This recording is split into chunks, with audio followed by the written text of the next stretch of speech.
Heureux de vous avoir nombreux, chers fidèles téléspectateurs de News au Magazine TV, pour suivre notre édition du journal télévisé de ce vendredi 7 janvier 2026. À la présentation de cette édition, je suis Olivier Ramazani Alvin, votre humble serviteur de tous les jours. À la une de cette édition, nous vous parlerons sur le plan environnemental de menaces des eaux du lac Tanganyika vis-à-vis de la population riveraine. Vous suivrez des témoignages des victimes de la montée des eaux, tels que recueillis par notre reporter.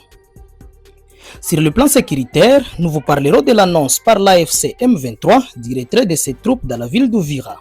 Une décision contenue dans une lettre datée de ce jeudi 15 janvier 2026, adressée au secrétaire général des Nations Unies, Antonio Guterres. Dans la page éducative, nous vous parlerons également de la reprise timide des activités scolaires et académiques dans la ville d'Uvira depuis le mardi 5 janvier 2026, suite à la situation sécuritaire.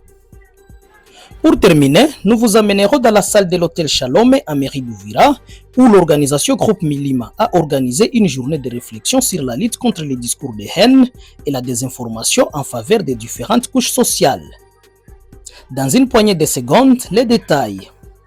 La ville stratégique d'Uvira au Sud Kivu, dans la partie orientale de la République démocratique du Congo, se trouve à nouveau au centre de l'attention internationale suite à l'annonce pour la seconde fois des retraits de l'Alliance Fleuve Congo, bar Mouvement du 23 mars, AFC M23, de cette agglomération. Dans une correspondance officielle adressée le jeudi 15 janvier 2026 au secrétaire général des Nations Unies, Antonio Guterres, le M23 affirme placer Uvira sous la responsabilité pleine et entière de la communauté internationale. Les documents signés par Corneille Nangaa Yobe Ulo précisent que ce geste fait suite à une première décision de retrait prise le 15 décembre 2025. Les activités scolaires et académiques n'ont pas effectivement repris depuis lundi 5 janvier 2026 à Uvira, dans la province du Sud Kivu, au lieu du mardi 6 janvier 2026, comme indiqué les communiqués des autorités administratives en place. Depuis plus d'une semaine, ces activités sont à l'arrêt suite au combat entre les forces armées de la République démocratique du Congo et les troupes de l'AFC M23. Le lundi 12 matin, certains élèves en uniforme ont été aperçus sur les artères de la ville.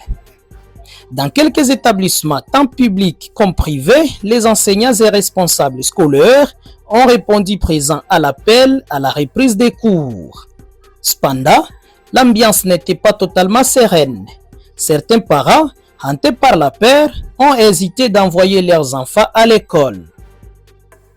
Les enfants sont venus mais avec une timidité, explique un enseignant d'une école primaire de la place qui n'a pas voulu relever son nom. Dans le secteur universitaire, la situation est la même.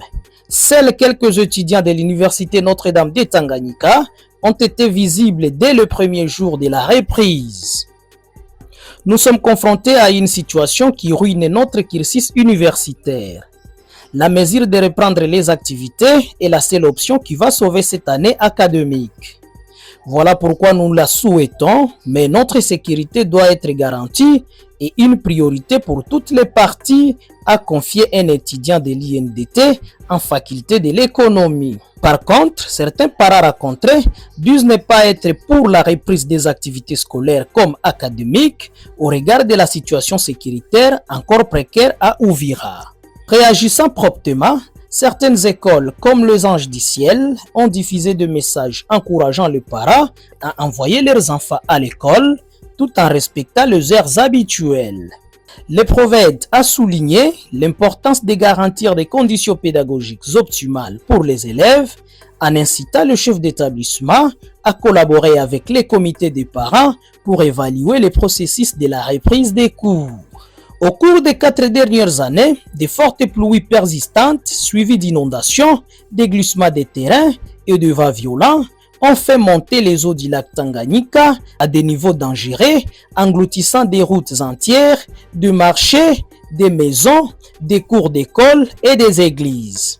Bienvenue dans un premier temps, les pluies diluviennes ont rapidement commencé à semer le chaos dans la ville et les moyens de subsistance des habitants de la partie est de la République démocratique du Congo et dans toute la sous-région. Le deuxième lac le plus profond du monde et 600 km de large à ce point le plus long est partagé entre le Burundi, la Tanzanie, la Zambie et la RDC, et aucun pays n'a été épargné par la dévastation.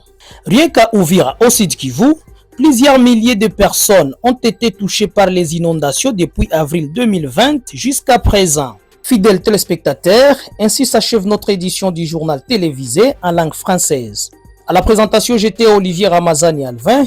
Merci à vous d'aimer et de vous abonner à notre chaîne de télévision suivie sur YouTube pour être le premier à suivre les actualités d'Uvira, de la RDC et du monde.